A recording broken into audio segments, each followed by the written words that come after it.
Entonces, pues sin más tenemos un invitado de lujo, Alberto Arroyo. Bueno, Alberto Arroyo es académico de la UAM, de la Universidad Autónoma de México. Es integrante de la Red Mexicana de Acción frente al Libre Comercio, así como de la Convergencia México Mejor sin TPP. Y bueno, pues es un referente obligado para todas y todos los que queremos entender qué está pasando con este tratado, porque no es un tratado aislado, es parte pues de todo un modelo que no viene hace 2 o 3 años, sino es un modelo que, como lo vimos la primera sesión del seminario, bueno, viene desde prácticamente de los 70s, de los 80s.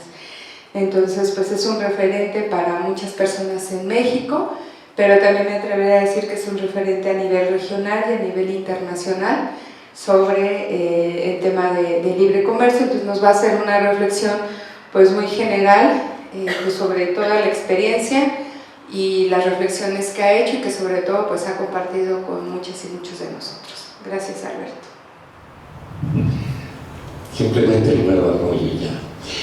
Bueno, es obligado que tratemos de resumir un poco en frases casi telegráficas qué son estos TLC para ver qué es lo nuevo que hay con el TPP. Se habla de libre comercio, pero en realidad es liberar al mercado de reglas. La libertad se refiere al mercado, no a nosotros. Mejor dicho, poner reglas internacionales para que los países no puedan regular, no puedan poner reglas, es decir, un mundo regido por la ley del más fuerte, la ley de la selva. Bueno, lo que ya dijo el padre Concha, pone los derechos de las corporaciones por encima de todo y genera un sistema de impunidad, legaliza una tendencia a la mercantilización y a la privatización de todo, absolutamente todo.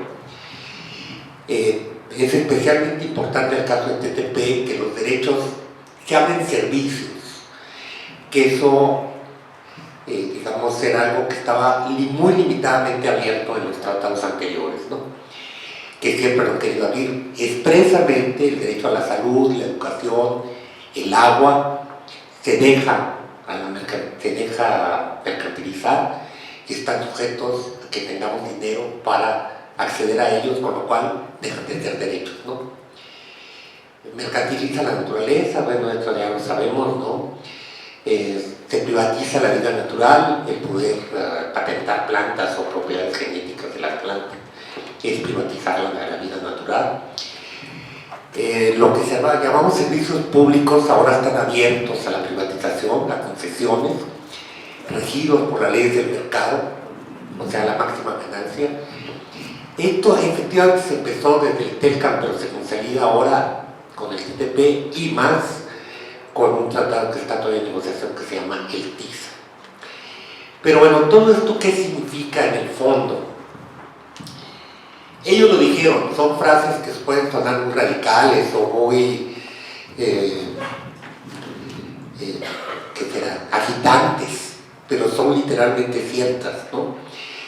Los TLC son una constitución mundial por encima de nuestra constitución de los derechos del capital. Y esta es una frase de un exdirector de la OMC. Bueno, otorga derechos, etcétera, etcétera. La razón por la que se dice esto, porque otorga una serie de derechos a las corporaciones y estos se dirimen en tribunales de arbitraje internacionales. Por tanto, la única ley aplicable es el texto del tratado. Por eso se dice que está por encima de nuestra Constitución, aunque legalmente no lo esté, en los hechos sí, porque es un árbitro, no es un juez. Y el árbitro lo único que dice, quien está cumpliendo lo que firmó. Se acabó. No hay más. No hay otra ley aplicable, no se puede reducir nuestra Constitución, no se puede reducir nada. Es muy fácil decir que bueno, es una pérdida total de soberanía. Yo ahora, la verdad, confieso que lo acabo de descubrir, aunque viene de atrás, en realidad hay una pérdida de soberanía mucho más profunda que la que normalmente vemos, ¿no? En realidad los tratados son una especie de seguros contra posibles cambios políticos en el futuro, ¿no? Gobierne con quien gobierne, logremos el cambio político del país que logremos, este solo podrá actuar en los márgenes de lo que le permite el tratado. Y si no, pues va a ser demandado internacionalmente. O sea, dejamos de ser un Estado soberano.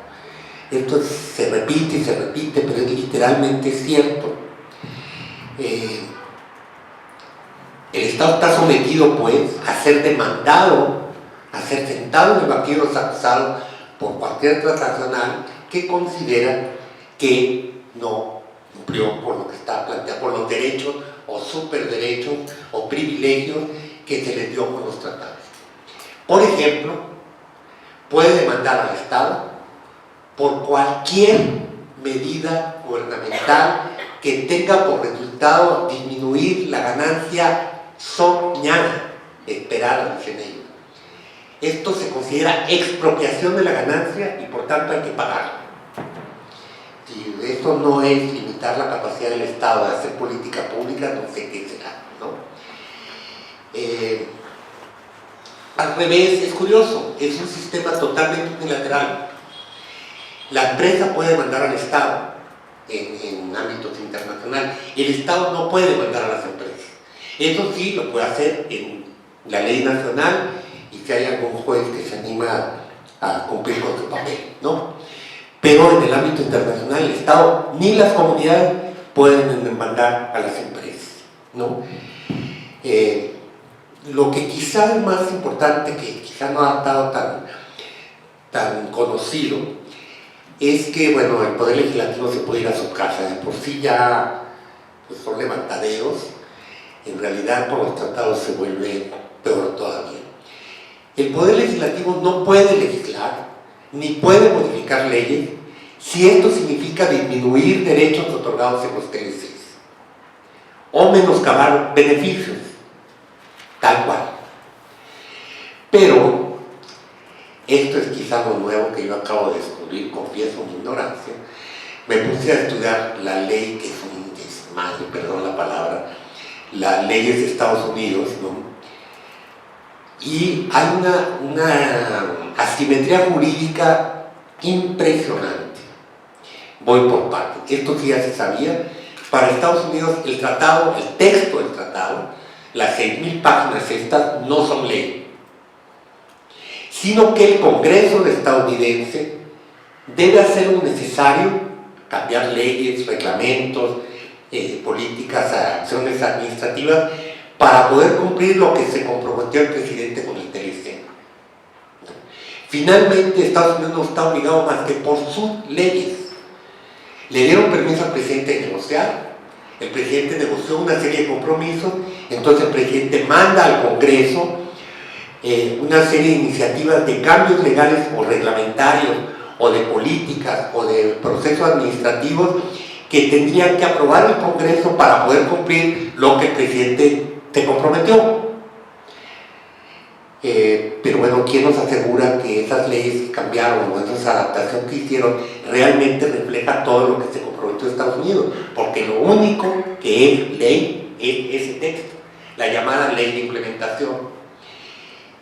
Dice expresamente las leyes, ahí están abajo, por la ponencia, las referencias a las leyes, a los artículos, etcétera, que la ley de Estados Unidos, incluso la de los estados, está por encima del tratado.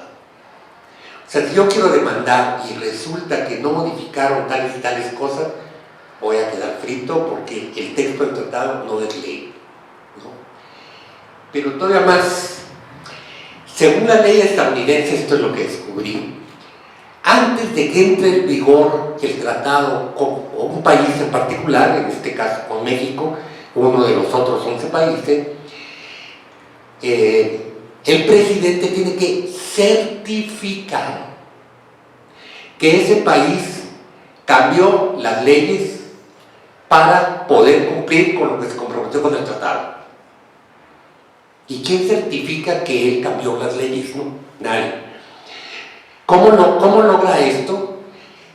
Ahí, bueno, después de que se lo firman los presidentes, hay un proceso de ratificación por los congresos, en nuestro caso solo del Senado, pero luego se intercambian notas diplomáticas para decirle al depositario del tratado, que en este caso es Nueva Zelanda, ya cumplí con todos mis requisitos legales, ya puede entrar en vigor el tratado, ¿no? Esa carta no la entrega a Estados Unidos respecto a cada uno de los países si el presidente no certificó que cambió y adaptó las leyes que quiso. Más aún, si leen ustedes con cuidado, hay un paso previo a esta certificación. Acaba de mandar el 12 de agosto de este año, acaba de mandar el presidente Obama al Congreso lo que le llaman un anticipo de esta ley para la implementación del tratado. Y en esa ley, él hace la interpretación de a qué se comprometió los países, ¿no? Entonces ya es una lectura del tratado, no es el texto, no les manda el texto, entonces el texto se los manda. Les dice, bueno, me comprometí yo a esto, los países se comprometieron a esto. Y lo más largo de este documento que entrega es esta interpretación que hace de lo que efectivamente son los compromisos. Y les dice, con esto yo considero que hay que cambiar tal y tal y tal cosa. Y se va capítulo por capítulo del tratado de lo que tendría que cambiarse en Estados Unidos. Ciertamente hay algunas cosas que plantea allí que uno no está tan seguro que sea la interpretación correcta del tratado, pero es la de él y es la que va a ser ley. Pero más aún, la experiencia que hay con otros países, con esta potestad del imperial, absolutamente imperial, de certificar si el otro ya cambió todo lo que quiso que cambiara, en la práctica, en algunos casos se ha exigido más que lo que está en el tratado. Por ejemplo, en el TLC con Perú, TLC Estados Unidos con Perú, obligaba a 3 años de lo que se llaman los datos de prueba de las medicinas, ¿no? Que es otra manera de alargar las patentes de una forma bastante espantosa, ¿no? Se supone que para producir genéricos, lo único que tenía que hacer era demostrar que la medicina que estoy produciendo es bioequivalente, ¿no? O sea, que tiene las mismas sustancias en las mismas proporciones que la medicina de patente. Y punto. ¿Por qué? Porque la medicina de patente ya demostró un largo proceso de pruebas para decir que es bueno, que sí cura y que no provoca más males que los que dice curar, ¿no? Esos datos de prueba ahora son propiedad, ¿no? Y se quiere alargar el tiempo de los datos de propiedad monopólica de los datos de prueba, con lo cual no se pueden producir genéricos aunque ya se haya vencido la patente, ¿no? Bueno, eran 3 años en el TLC. Perú, para que Estados Unidos certificara y le dijera que si era niño bien portado y por tanto entrara en vigor el tratado, le obligó a poner que fueron 5 años, ¿no? En su ley interna. Hay un artículo que cito por ahí de preguntas y respuestas de 2 investigadores muy connotados sobre esto, en que hacen el análisis de cómo ha usado Estados Unidos este asunto de la certificación para obligar a más que lo que, es decir, lo que quiso sacar del tratado que no le dieron, al final el chantaje, ¿no? Ya no es mesa de negociación. Fíjate que si no haces esto, pues simplemente yo no doy la toma de nota de que ya se aprobó, ¿no? Como no lo hicieron ya con algunos puntos del Tratado de Libre Comercio con Estados Unidos. Sabíamos que se hacía. El esfuerzo, que me costó mucho trabajo, fue tratar de descubrir, para poderlo denunciar y para ver si hay algún senador que todavía tiene alguna vergüenza, y porque van a empezar a maiciarlos para cambiar leyes, ¿no? Entonces tendríamos que decir que no es solo una especulación de que Estados Unidos lo hace, sino que está en su ley. Eso fue, digamos, algo que podíamos saber, pero que me parece importante poder tener los pelos en la lengua para denunciar, ¿no? Bueno, ¿por qué otro tratado, no? ¿Por qué otro más cuando tenemos tratados con 57 países, ¿no? Tratados de libre comercio o de inversión? Bueno, al decir algunos congresistas de Estados Unidos que el TPP es el tratado más ambicioso que jamás soñaron, ya con eso, para no hacerlo hechos, ¿no? Veremos más adelante las novedades que tiene. Tiene la pretensión de ampliarse, no a los 12 países, por la vía de la adhesión. Ya es decir, ya no negocias, simplemente te sumas, ¿no? Los demás. ¿Por qué es tan importante para ellos esto? Ellos, evidentemente, antes de firmar incluso el Tratado de Libre Comercio con América del Norte, pretendieron transformar el llamado GATT, ¿no? Que era un acuerdo solamente de aranceles, exclusivamente de comercio, ¿no? De quitar barreras para la entrada y salida de importación y exportación, y meter una enorme cantidad de temas para convertirlo en lo que hoy llamamos los tratados de libre comercio, en la OMC. La OMC está atorada y estancada y no ha podido avanzar. ¿Por qué? Porque la OMC sí es una institución multilateral, hay reglas y cada país es un voto. Entonces las cosas se arreglan votando, en los TLCs se arreglan chantajeando, ¿no? Es una relación de poder. Y en la OMC pues hay muchos países que no son tan fanáticos del libre comercio y entonces pues han bloqueado. Entre países y los movimientos sociales hemos tenido estancada la OMC prácticamente desde el 94, todos los temas que querían meter, inversiones, propiedad intelectual, servicios, están metidos mínimamente y no han podido avanzar. Y entonces el Congreso de Estados Unidos se pregunta en algún momento por qué no hemos podido avanzar en la OMC. Y dice, bueno, porque ahí tenemos a los opositores dentro y no nos dejan avanzar. O sea, la democracia les estorba. Entonces, ¿qué hay que hacer? Negociar por fuera, lograr un bloque de países con puros fanáticos de libre comercio. Entonces me voy hasta la cocina, ¿no? Logro con ellos pues, todo lo que quiero, ¿no? Pero como ya estos 12 son el 40% de la economía mundial, ¿no? Y en algunas áreas mucho más, y los demás, para no quedarse fuera del club, van a empezar a adherirse, pero adherirse es simplemente sumarse, ¿no? Sobre todo si logran 2, 3 más que se unan y ya son más de la economía mundial, más de la mitad, pues los demás se van a sentir fuera del club y van a adherirse.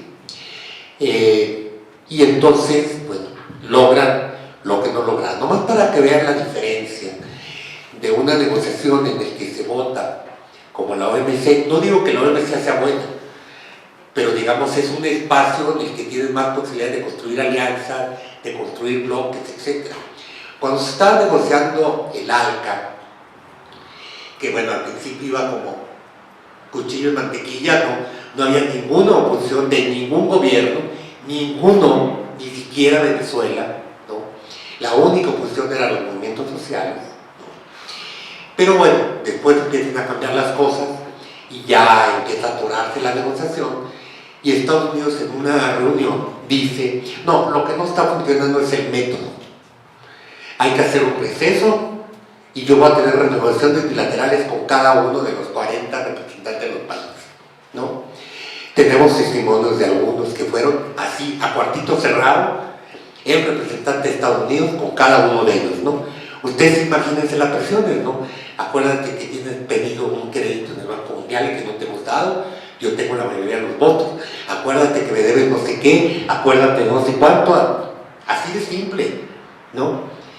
Ahí en esa misma reunión se acerca al canciller de República Dominicana, que era el primero que se empezó a oponer, ¿no? Y se acerca y le dice, no me gusta tu postura. Y el otro le dice, bueno, pues mientras le gusta a mi gobierno, a mi pueblo, me tiene que cuidado que a usted no le guste. Y dice, ah, muy bien. Agarra el teléfono, llama al presidente de la República y le dice, quítalo. Y lo quitaron. Así son las negociaciones, ¿no? Alguna vez, aquí en una discusión con el Niño Blanco, alegábamos, le preguntábamos que qué país, qué postura tenía México en determinada cosa que se iba a negociar en la siguiente reunión, ¿no? No tiene caso para decirte qué. Y el otro dice, no se apure, no se va a aprobar eso. ¿Por qué? Porque Brasil no quiere. Digo, es que no quiere Brasil, no quiere tal y tal y tal y tal, tal país. Todos los países que se habían opuesto. Ay, hombre, por favor. No me acuerdo a qué isla del Caribe se refería. Dice, por favor, hombre, lleva 10 años pidiendo apoyo para construir un aeropuerto, porque su vocación es turismo y no tiene aeropuerto. Entonces, ¿cómo vas a llegar a una isla sin aeropuerto? Tú le regalas un aeropuerto y te firman lo que quieras. Pero para Brasil se necesitan muchos aeropuertos. Así se demuestra, ¿no? Bueno, entonces como en la OMC está destacado todo eso, entonces, bueno, quieren hacerlo por fuera. Ese es el motivo de un nuevo tratado, ¿no? Bueno, por otra parte, bueno, es una clara dedicatoria a China, ¿no? Hay que meterse en tu zona, hay que pararlo en tu zona y hay que pararlo en nuestro continente, que cada vez va a tener una presencia más fuerte. En algunos países ya es el primer inversor por encima de Estados Unidos y Europa, ¿no? Pero por otro lado, el TTP logra una alianza con Japón, la tercera economía del mundo antes de la segunda, y esto me parece que también es especialmente significativo. Bueno, ¿de qué derechos estamos hablando? ¿No? Para que vean de qué tamaño son los tratados. La gente, bueno, la parte de comercio es grave porque se habla pues, del maíz, por eso violan a la madre, se habla una serie de cosas, pero el problema no es tanto que, bueno, ahí se podría negociar bien qué productos abren, qué productos no abren, bajo qué condiciones, buscar un acuerdo más o menos equilibrado. Yo quiero vender tal cosa afuera, pues no te dejo vender esta aquí adentro. Bueno, si fuera solo eso, no sería el problema. Ahí en todo caso pues hay que negociar bien, ¿no? Pero no sería una cuestión de principio. El problema son los derechos que les das a las corporaciones, ¿no? Bueno, primero, tratarlos como si fueran mexicanos, porque no los pueden discriminar, pobrecitos, ¿no? Este trato hay que dárselo a las mercancías, a las inversiones, en las licitaciones públicas, en todo. Segundo, trato de nación más favorecida. ¿Qué quiere decir esto? Trátame como el mejor de tus amigos, ¿no?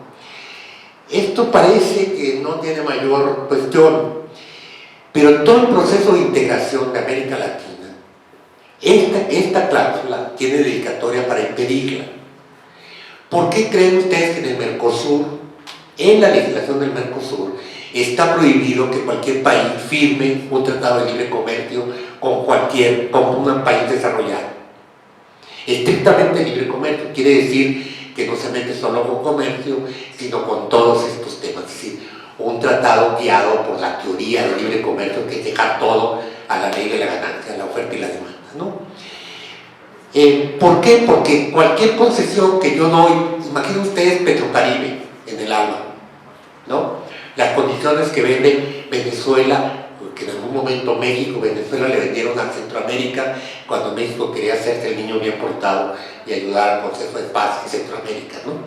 Que vendía el petróleo con 10 años de crédito, durante 10 primeros años no me pagas y lo que use ese político contra la pobreza, deduce lo de la deuda.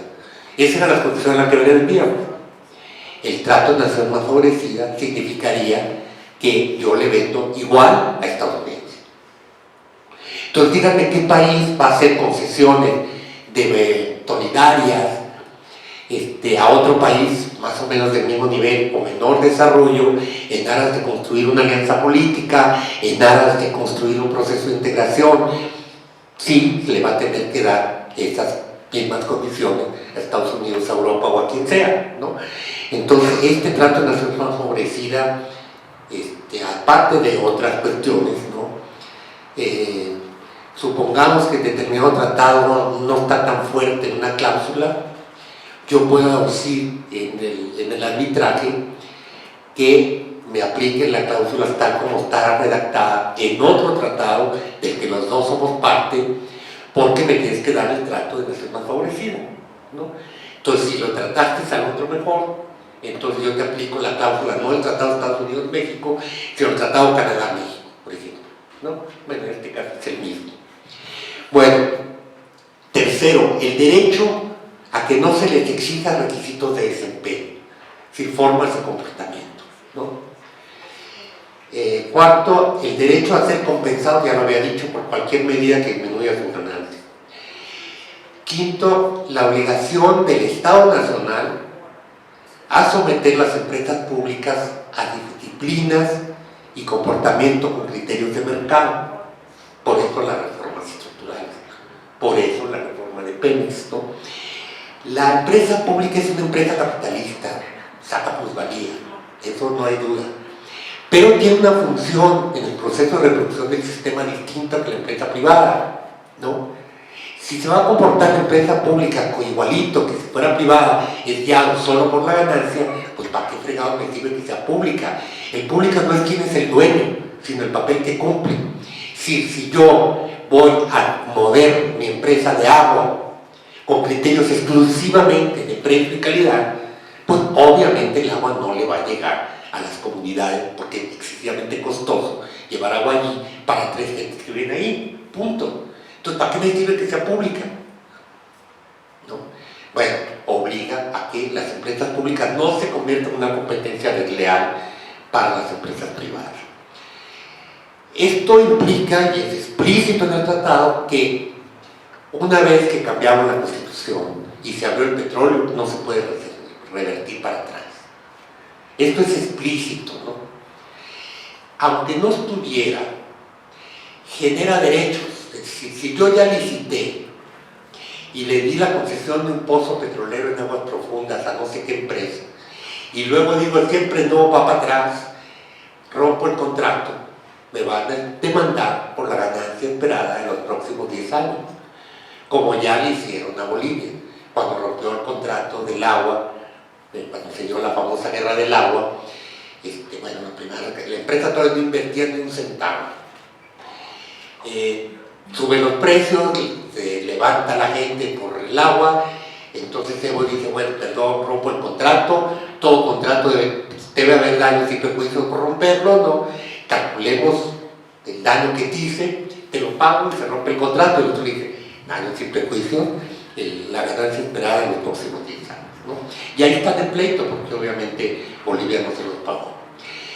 El TTP impide que se reviertan las reformas, impide promulgar leyes, como ya decía, que disminuyan las prerrogativas que tienen.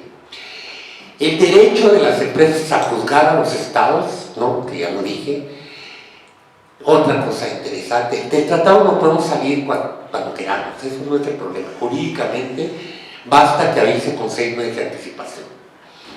Igual que cuando firmé un contrato de renta por 1 año, después se prorroga indefinidamente, pero bueno, me quiero salir, pues avísame antes, ¿no? Para no quedarme yo mucho tiempo sin renta. El problema no es jurídico, el problema es político y el problema es económico. Se genera una dependencia tal que es muy difícil salirte. Si México ahorita, el único motor más o menos caminando que mueve la economía, o medio la arrastra, a 1% del crecimiento del PIB por habitantes, prácticamente está estancado, ¿no? Es el sector exportador. Tú te sales, que el 85% de las exportaciones son para Estados Unidos, pues lo primero que te dice, bueno, ya te saliste, perfecto, volvemos a las aranceles que teníamos antes, te cierro el mercado, y México al día siguiente está pidiendo perdón y diciendo, perdón, mejor me quedo, ¿no? No quiere decir que no nos podamos salir, pero tenemos que construir un proceso para crear las condiciones para podernos salir, que no es el caso ahorita, ¿no? Bueno, lo que ya dijo el padre Concha, todos los derechos de las corporaciones son vinculantes, tienen dientes, como dicen los derechos para hacerlos cumplir, en cambio todos los capítulos sociales son voluntarios, sujetos a la responsabilidad social de las empresas. Bueno, ¿qué es lo nuevo? Voy a referirme a lo que no van a tocar o no tocaron en otros tratados, en la sesión anterior, o no van a tratar en los siguientes paneles, ¿no? En propiedad intelectual es quizá donde más se avanza. Se mete con las semillas, va a ser más breve porque creo que ya me pasé tiempo. Se mete con las semillas, obliga a formar un acuerdo que se llama el UPOP 91, lo cual hace que se dé preferencia o que prácticamente se obligue a sembrar solo semillas mejoradas, no dice transgénicas. Las transgénicas son una forma de mejorarla, entre comillas, ¿no? lo cual impide que los campesinos intercambien sus semillas, ¿no? En el caso de Colombia, que también lo obligaron a firmar en el POU 91 con el Tratado de Estado con Estados Unidos, pues ahí se fueron más radicalmente, ¿no? Llegaron maquinaria pesada a destruir las semillas de los campesinos, ¿no? Porque no se podía, eso ya fue ley interna, seguramente vía certificación, ¿no? Los obligaron a meterlo en la ley, no se pueden sembrar semillas criollas, ¿no? Bueno, entonces, bueno, pues nomás, lo de internet ya se va a tratar. Se puede patentar la biodiversidad, la bioculturalidad, los conocimientos y saberes originarios, todo se puede patentar, ¿no? En medicinas, que ya está bastante hablado, se acrecienta el monitoreo, amplía la patente, amplía los tiempos de los datos de prueba. Bueno, esto viola evidentemente los derechos humanos. En inversiones hay varias cosas nuevas. Los sujetos obligados no solo es el gobierno federal, sino los estados, los municipios e incluso cualquier persona que tiene delegada alguna función reguladora.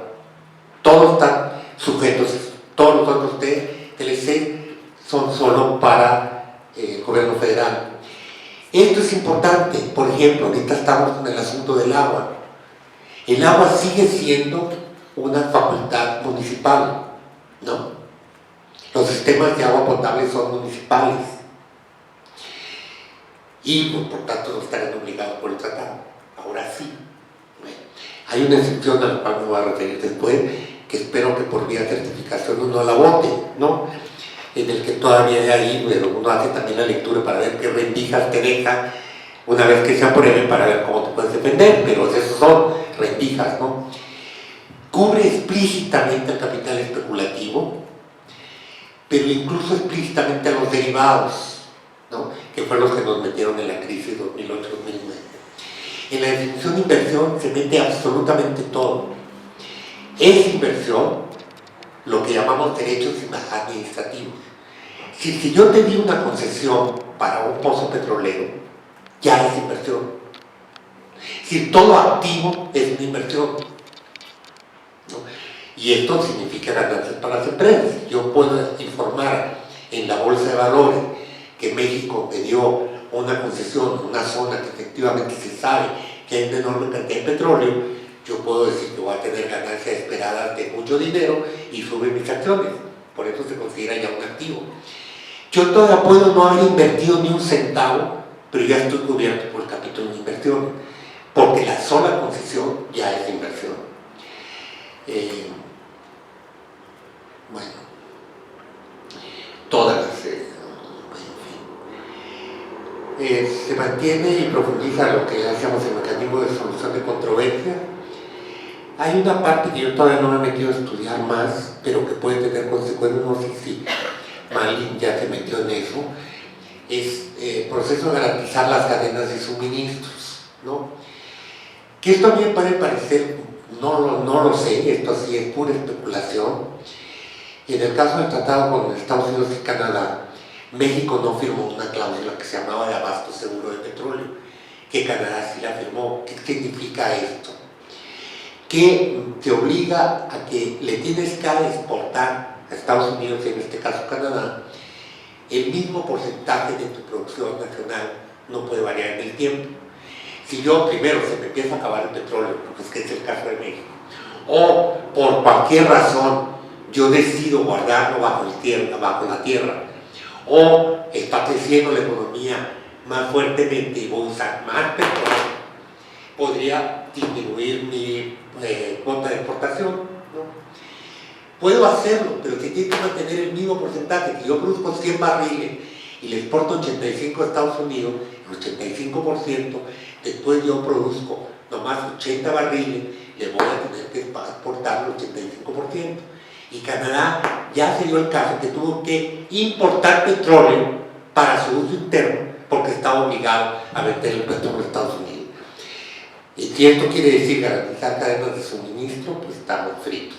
México no firmó esa cláusula. bueno, las empresas públicas están sujetas a la competencia, ya lo dije. En servicios hay un cambio que me parece grave. Normalmente se negocia lo que se llama listas positivas. Es decir, yo hago una lista de qué servicio voy a abrir y van a estar sujetos a todas las disciplinas del tratado, ¿no? No se negoció servicios con listas positivas, se negoció listas negativas, que quiere decir, yo hago una lista de lo que no abro, todo lo demás está abierto, con lo cual está abierto servicios que ahorita ni nos imaginamos. Cuando se negoció el TLC con Estados Unidos y Canadá, no existían los derivados, por ejemplo, que es un servicio financiero.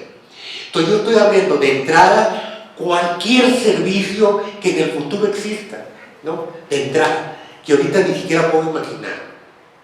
Y si se me olvidó poner algo, pues ya me jodí, ¿no?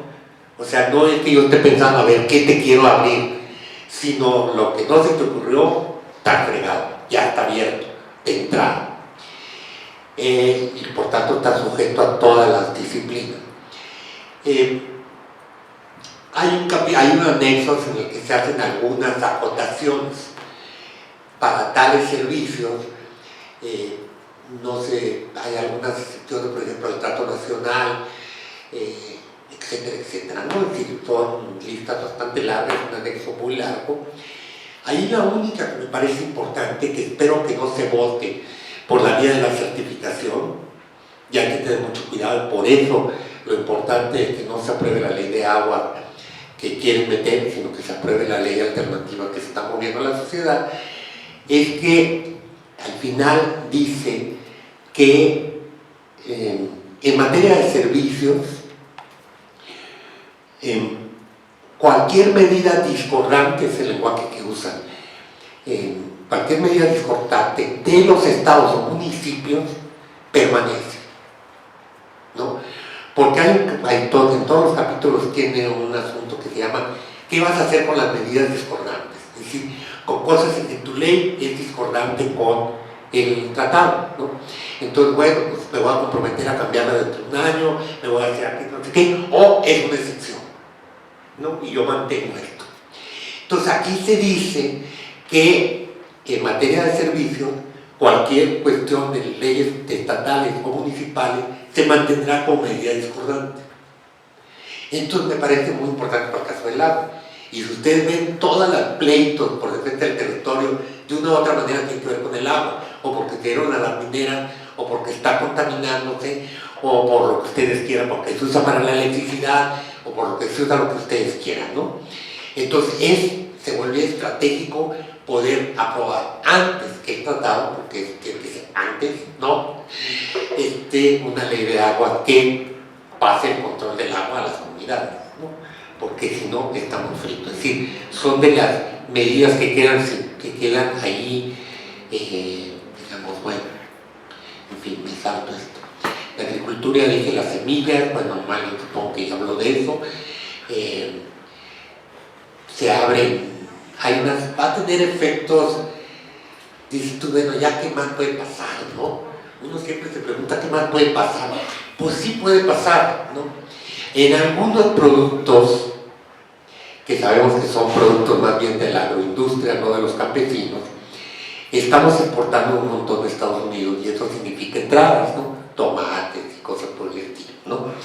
Sin embargo, en muchos de estos productos, hoy los otros 11 países son más competitivos que nosotros, que nos van a ganar mercado en Estados Unidos, ¿no? Y también, por supuesto, algunos pues, nos van a joder nuestros productores lácteos, ¿no? Ya nos veo compitiendo con Nueva Zelanda o contra el café de Vietnam, etc. Pero aquí Malvin sabe mucho más que yo, entonces, ¿en qué productos está? Pero lo más grave en la agricultura es el asunto de las semillas, ¿no? Bueno, no voy a poder tratar esto, ya se acabó el tiempo. Lo que a mí me parece muy importante entender es que el TTP es derrotable, ¿no? Es decir, porque hay un ambiente en que esto ya está planchado, ya no hay más remedio. Si uno cuenta a unos senadores, pues es obvio que no hay mucho que hacer, ¿no? Pero este es un tratado internacional y lo podemos vencer internacionalmente, no quiere decir que lo podamos vencer en México. Es muy feo lo que voy a decir, no es muy bonito, muy agradable decirlo. Sabemos que aquí la correlación de fuerzas es muy adversa, pero tenemos que poner nuestro granito de arena para vencerlo en otros lados, incluido Estados Unidos, ¿no? El tratado no existirá si Estados Unidos no lo aprueba, porque la regla es que tienen que aprobarlo por lo menos 6, y dentro de esos 6, el 85, tiene que ser entre los 6 y el 85% del 100% de la economía de los dos, ¿no? Estados Unidos es el 62, o sea que si lo aprueban todos, no logran el 85. Si no lo aprueban en Japón, tampoco, porque Japón es el 16.4, o sea, ya no se daría el 85. Y en Estados Unidos y en Japón las cosas están en chino para que lo aprueben, ¿no?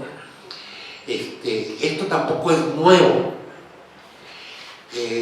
La gente perdemos memoria, pero el Tratado de Libre Comercio de América del Norte se aprobó en el Congreso de Estados Unidos con una diferencia de 5 votos.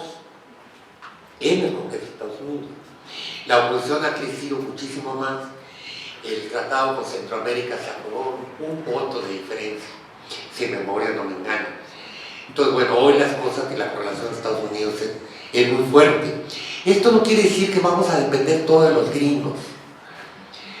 Ahorita las cosas han cambiado.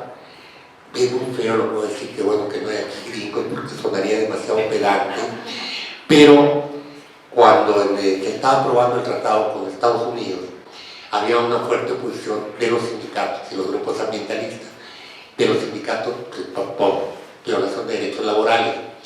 Y los sindicatos lo que estaban peleando es que se metiera un capítulo laboral y le firmaban el tratado, ¿no?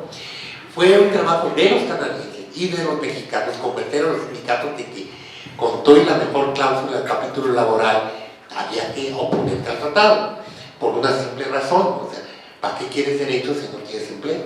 O sea, los derechos están asociados a tener empleo, así de simple, ¿no? Entonces fue un trabajo que hicimos entre los 3 países. Entonces, bueno, hay que apoyar a nuestros compañeros gringos que hoy sí ya están por las pilas mucho más puestas. En Chile hay bastante oposición, en Perú más que en México, no, es decir, no está perdida la batalla, ¿no?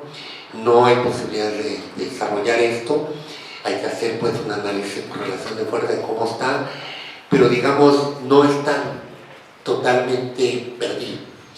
Ahora, tenemos que hacer nuestro trabajo aquí, ¿no? Porque las cosas no vamos a depender de otros, pero sí quiero dejar, por no terminar, que con todo lo que he dicho, que parece que esto es inamovible, que está de la fregada, o sea, papi, vámonos, ¿no? Pues es derrotable, derrotamos al ARCA, hemos tenido estancada la OMC, sin embargo, hoy la coyuntura no es tan favorable, ¿no? Por un lado, sí es más favorable para poderlo derrotar en Estados Unidos, pero pues hoy los llamados países progresistas que al final fueron aliados en la lucha contra el ARCA, se sumaron bastante después, fueron los movimientos los que sumaron a estos gobiernos, pero pues, fueron definitivos, de hoy estos países están, como ya sabemos, ¿no? Bueno, lo dejo de ese tamaño. Gracias.